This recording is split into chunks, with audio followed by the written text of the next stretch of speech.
May 5th, 2020, and it's Cinco de Mayo, coronavirus style.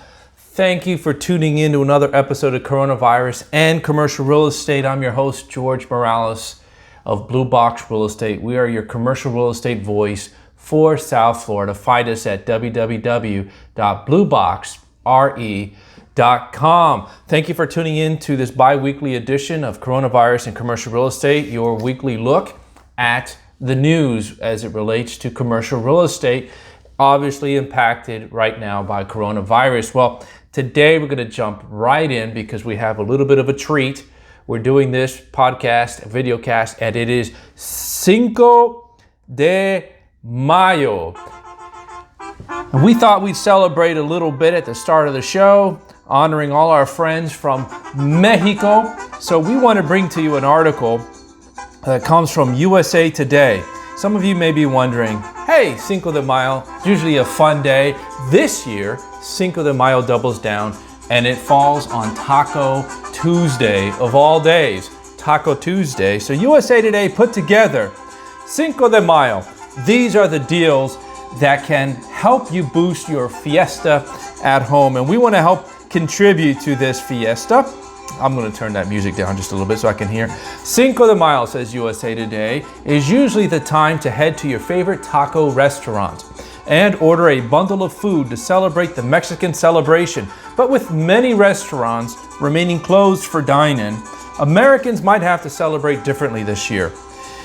Luckily, many food establishments have taken it upon themselves to adjust to restrictions implemented by the COVID-19 pandemic.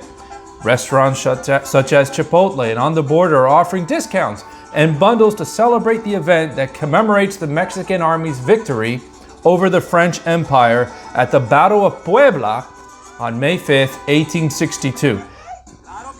Claro que sí. This year is coincidentally doubling down on the festivities by celebrating Cinco de Mayo on Taco Tuesday. How about that? We need something to enjoy here. Now, here are the big deals. We'll review a few of these just in case these folks are around the corner from your house. Baja Fresh. Baja Fresh is offering for Cinco de Mayo. E-Club members and social media followers of the brand can enjoy buy one burrito, get one burrito at 50% off on May 5th only. Customers will need to use a special offer code. Get your pens ready. BFMAYBOGO. BFMAYBOGO when ordering the meal. BajaFresh.com.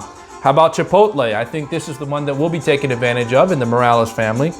Chipotle is celebrating Cinco de Mayo by offering free queso blanco and extending its free delivery offer through May 10th. Fans ordering digitally via the Chipotle app or Chipotle.com have to use the promo code QUESO55. That's QUESO 55 at the checkout. California Pizza Kitchen. From April 29th through May 5th, customers can get a taco kit that comes with cilantro, limes, tomatoes, peppers, onions, black beans, cheese, tortillas, and a choice of protein.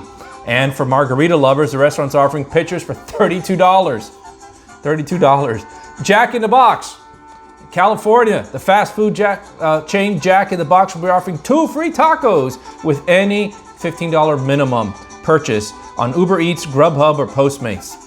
That offer runs from May 5th through May 10th. Moe's Southwest Grills, one of my favorites, on May 5th. Moe's Southwest Grills offering free delivery on purchases of $10 or more. On the Border. Hungry customers can already start ordering On the Border Cinco de Mayo family meals for $25. The Cinco de Mayo in the bag, the Cinco in the bag includes taco family meal with seasoned ground beef, a bowl of queso, On the Border swag, and 5 themed cups. And lastly, Taco Bell. And there's a host more of these deals, but I'm only bringing to you some of the highlights. Taco Bell. Starting today, Taco Bell will be selling DIY taco kits nationwide to celebrate Cinco de Mayo. The offer is available via delivery and contactless drive-throughs for a limited time. Well, there's your snapshot of Cinco de Mayo and the deals that are out there so you and your family can celebrate on Taco Tuesdays. Well, For the full list of deals that are out there on Cinco de Mayo, make sure that you have gone to the LinkedIn and looked up Blue Box Real Estate and follow us on our corporate page. We're getting a lot of followers lately. Thank you for those of you who have done that already. All the articles we discussed on coronavirus and commercial real estate have been pushed through already through LinkedIn, through our website, and every Monday our clients or followers, subscribers get an email summarizing the past week's contents, which includes not only these coronavirus and commercial real estate editions, not only all the articles that we put together, but anything we promote through Don't Sign the Lease, our podcast, as well as any new content that we deliver. So we're going to put aside Cinco de Mayo now and dive right into the news, and we're going to pick up the pace here. And we were considering entitling this Staggering Unemployment amidst coronavirus, because that's really one of the major headlines. But in light of Cinco de Mayo, we wanted to bring some levity and some joy to your hearts. But the first deal we're going to look at is a deal, a massive deal, another massive deal that fell through amidst coronavirus. This comes to us from CoStar. Alexandria Real Estate pulls plug on a $150 million deal, forgoing a deposit for the first time. The prominent real estate investment trust scraps the purchase of a San Francisco office building. Thank you, Katie Burke from CoStar. Alexandria Real Estate Equities is the latest investor to pull a San Francisco Bay Area deal off the table, dropping plans to acquire a downtown San Francisco office building for $150 million and taking the unusual step of giving up its deposits. This is the second or third major transaction where a REIT has pulled the plug. Continuing with the article, the publicly traded real estate investment trust said that it has decided not to pursue a deal to purchase the Townsend building, 141,155 square foot property located at 123 Townsend Street. The biotech-focused REIT told investors on its earnings call Tuesday that the decision means foregoing a $10 million it put up front. Recently, another REIT went $20 million. $20 million. It really came down to economics at the end of the day, Alexandria CEO Dean Shigenaga said on the call. During the due diligence period, we constantly revisited the cash flow analysis, and our views on performance of the holdings in the near term were different. It was a pretty simple decision, even though we don't take these decisions lightly, because you're talking about $10 million, but it's the only transaction I can think of in the history of the company where we had to do that. Earlier, we actually discussed this one. Rising uncertainty in the economy in both the short and long term, continuing with the article, has meant investors like Alexandria reconsidered deals that just weeks before were thought to be definitive. Across the Bay Bridge in Oakland, New York-based investor Blackstone scrapped a $400 million deal to acquire CIM Group's Uptown. The private equity forfeited $20 million, and we covered that in a past episode of coronavirus and commercial real estate. So another major deal on the sales side pulls the plug.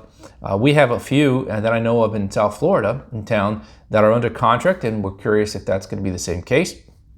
But continuing, the next story comes to us from CoStar. CoStar projects $148 billion in CMBS loan defaults over 2 years. I've had clients, if you're a broker, I'm sure you have had clients, you may have questions. Where are the deals coming from? I have tenant clients ask me the same thing. Should we hold off on leasing? Should we look for opportunities? And according to CoStar, distressed property sales, particularly multifamily, could trigger time to buy for risk-taking investors. Let's jump right in. Thank you, Mark Hirschmeyer.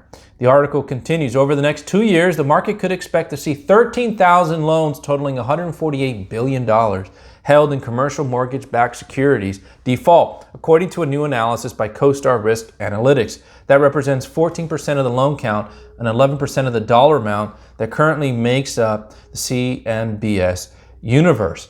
Now, very interesting. The article continues. Using the Great Recession as an indicator, a large volume of projected defaults today could generate a surge in distressed property sales. The ratio of distressed property sales to total transactions reached a peak of 32% in 2010 before sliding down to 2% prior to the coronavirus outbreak. Now, listen to that very carefully, because commercial real estate lags. We're going to discuss that in another article that we have coming up. Commercial real estate lags 12 to 18 months or more when the economy takes a hit or takes a shock or goes into recession.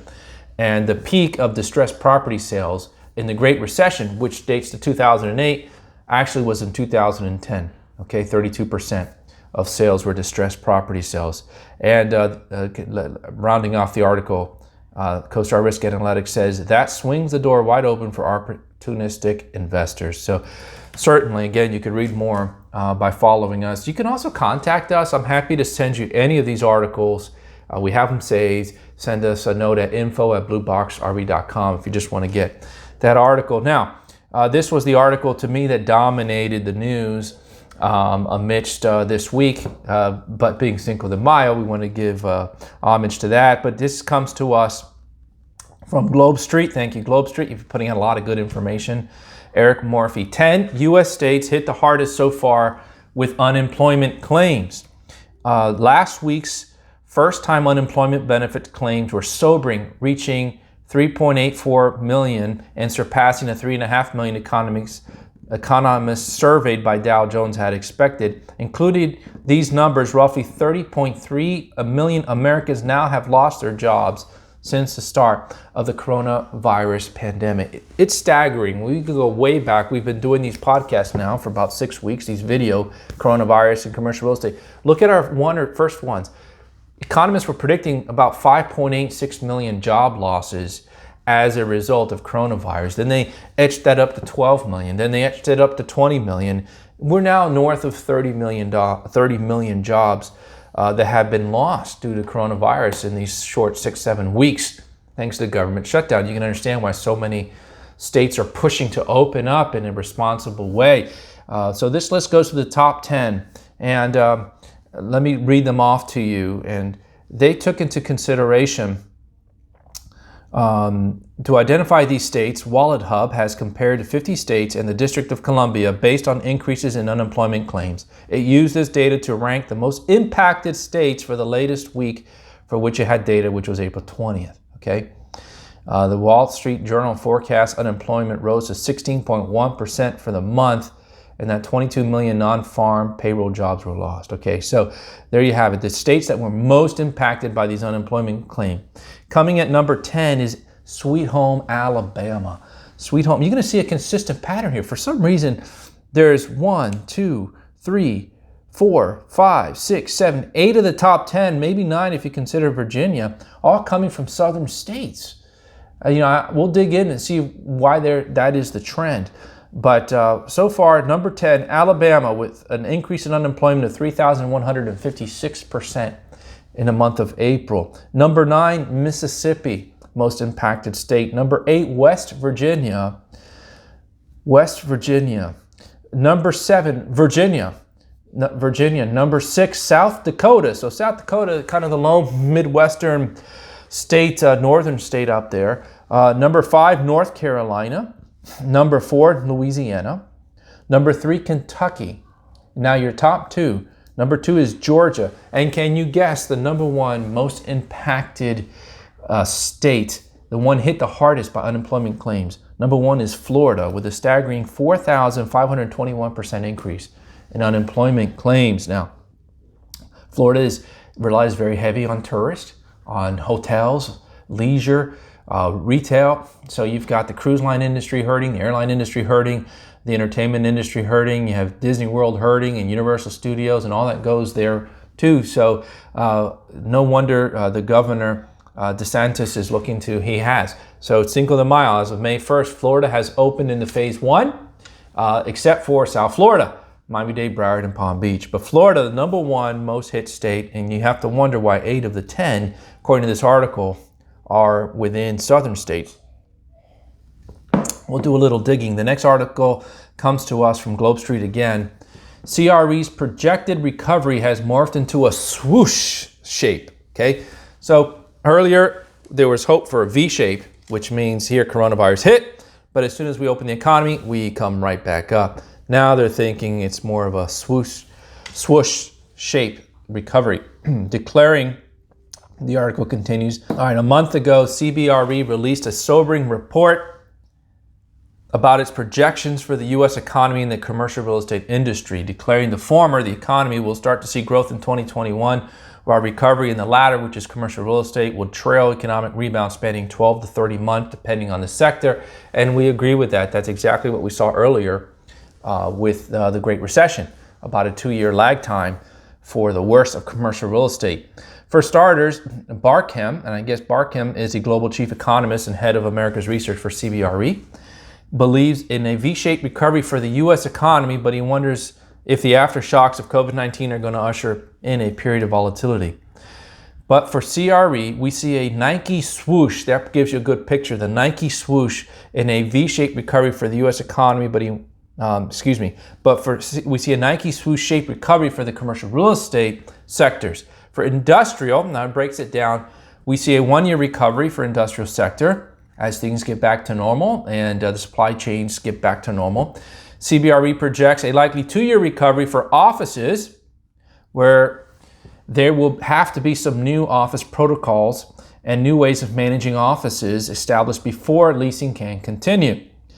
Again, continue with the article, the wellness trend will be magnified in a post-coronavirus world for offices. Clearly, COVID-19 has given that a great big positive nudge, and it can be affecting everything. It can affect the HVAC systems that go into buildings. It can affect furniture systems. We need to shift to furniture systems that allow easier deep cleaning. It moves towards the nature and operation of janitorial services within a building, so it could push up the cost of running offices until we learn about it and make efficiencies in it. Retail is facing a 3-year recovery trajectory, as many of the food and beverage businesses and perhaps some retailers won't be coming back. Instead, new business will need to come in and fill that space. Multifamily has a 1.5-year recovery period, perhaps a bit quicker as rents have dropped. And as people come out a lot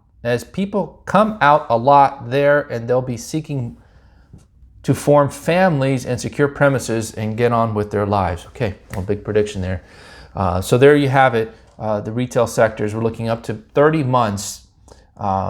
Most looks like CBRE is predicting about a 1.5 to 30 months per recovery. Top sales. Now, the next article, the last two, are good news, positive news. Well, first we are tracking top sales in the nation and leases recognized nationally. This comes to us from CoStar. Power Broker quarterly deals. Wonderful. Big property transactions nationally that reached the finish line in a period roiled by pandemic. Now stay tuned. We're going to hold off a teaser. We have the top sales and leases from South Florida, but you'll have to come back on Friday's edition of Coronavirus and Commercial Real Estate. We'll cover those there. But today we're going to talk about the top national deals, and some of these are staggering now. However, keep in mind, as the article points out, the new year began with a surge in transactions that pushed commercial real estate markets to new highs before the coronavirus outbreak. Okay, most of these deals were well down the road or closed before coronavirus. Commercial real estate brokers did exceedingly well in making deals in the first 3 months of 2020. That comes to us from Colliers. A lot of those were transactions that started to culminate in November, December, January, and resulted in transactions being closed during the first quarter. We're still seeing transactions from that time being completed. So here we go. The largest deal, the largest sale in the first quarter is a blockbuster $13 billion warehouse deal, and that tops all sales. Prologis on February 4th completed the $13 billion purchase of Wayne, Pennsylvania-based Liberty Property Trust and its portfolio of 604 properties in key logistic hubs from Pennsylvania to Southern California. In addition to being the largest deal of the quarter, it was one of the largest industrial transactions of all time, totaling 108 million square feet of existing property across the U.S. and the United Kingdom, along with 5 million square feet of logistic development in progress. $13 billion. The sale also included several office properties which were not typically owned by Prologis, including a 60-story Comcast Technology Center tower in Philadelphia.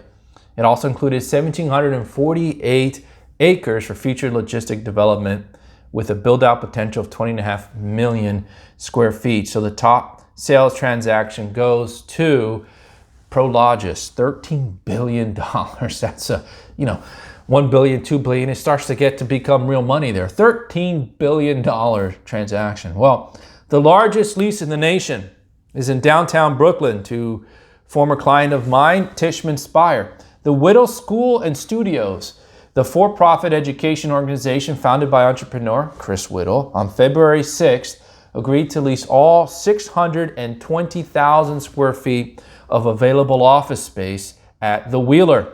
Tishman Spires large-scale redevelopment in Brooklyn, New York. Tishman recently finished construction at the 10-story tower situated atop of a renovated Macy's department store for Whittle School, which aims to become the world's first global school with a network of campuses around the world. The Whittle School plans to open up its Whittle Studios, an early learning program, this year, followed by its full K-12 offering starting September of 2021. Whittle School established its first location in Washington, D.C. and Shenzhen, China in 2019. So there you are. The largest lease transaction in the nation in the first quarter, 620,000 square feet. 620,000 square feet, that would probably be the fourth or fifth largest office building in all of Miami. And that was one lease. Now, continuing, the largest industrial lease of the quarter. Uline Inc., a family-owned business and distributor of shipping and industrial packaging materials, signed for a 1.25 million square foot logistic building in Ontario, California, in the Inland Empire. 1.25 million square feet. I've got to take a sip of water to wash down a 1.25 million square foot lease. The distributor on March 18th pre-leased the building at 4810 South Hellman Avenue in Ontario Ranch Logistics Center and plans to move into the building when construction wraps up in late 2021. So massive deals closed in the first quarter, all pre-corona. I'm thankful that CoStar puts these out quarterly. It'll be interesting to see how the second quarter looks. Continuing, here we have sports, the largest retail lease signed in the first quarter, okay? Largest retail lease, Sports and Fitness Center, Chelsea Piers, on March 18th signed a new 103,000 square foot lease, retail's largest in the 3-month period, in the Pacific Park mixed-use development at 595 Dean Street in Brooklyn, New York. Chelsea Piers will bring a field house and fitness center with youth sports facilities, including indoor soccer, gymnastics, and a pool, along with classes, camps, and after-school programming to the building designed by Handel Architects. Timeline for the project completion by developer TF Cornerstone is still up in the air as the pandemic persists. So there you have it. Largest retail lease, 103,000 square feet, a sports and fitness center. There are the top leases and the top sales for the first quarter. Thank you, CoStar. In the last article that we want to cover, we want to give a large round of applause. Yes, large round of applause. Okay, stop. To the co-working industry. And this is teamwork at its finest. This comes to us from Connect New York. Connect New York. And Connect New York says this: workplace operators team to draw up post-COVID guidelines. Post-COVID guidelines. And I think I wanted to bring attention to this again. Private sector getting together, doing what is right to get us through this. We need to applaud these things. Industrious and 13 other workplace operators have formed the Workplace Operators Readiness Council, WORC, WRC, a global coalition that seeks to develop new guidelines to help minimize the risk of COVID-19 spread in the workplace. Along with Industrious, WORC includes IWG globally, Convene, HANA, and iOS offices in North America, Mindspace, and Talent Garden in Europe, Ikigaya in Africa, and Office and Justco in Asia. So this isn't just US, this is global. Work is supported by advisors that include former acting US Secretary of Labor Seth Harris, along with real estate related companies that include CBRE, Cushman & Wakefield, Gensler, and Hines. So they're not messing around. This isn't just a group of principals saying, let's get together and chat on Zoom. They've pulled in some heavy hitters, US Secretary of Labor Seth Harris and other major real estate companies. And this, continuing with the article, this is a global effort, said Industrious CEO Jamie Hodari. We're collectively learning what's working and what's not in places like Singapore, Germany, etc., to work through these challenges and put together the best practices. And because we're all workplace operators, those practices will be practical, human-centered, rather than simply architectural in nature. So we're looking forward for more to come from work and to see what they come up with. And again, the article highlights There are other parts of the world, Southeast Asia and now Europe, that are further along than the United States. They're already opening up and already seeing what works and what doesn't work, and they're passing that along. That would have been nice, China, for you to do that with this virus, and the World Health Organization as well. Well, that wraps up this edition of Coronavirus and Commercial Real Estate, our bi-weekly look at commercial real estate. And again, we want to track commercial real estate for you so you can focus your business and react to the trends that are coming. And we thank you for tuning in. And again, if you haven't already, please consider subscribing, giving us a thumbs up on these webcasts, and pass us around. Appreciate those of you who have already. We like to end in positive news, and so we're going to read from God's Word, and we're going to read a thought for the next few ones from Genesis. So we can go right to the beginning, where this all started, where we came from.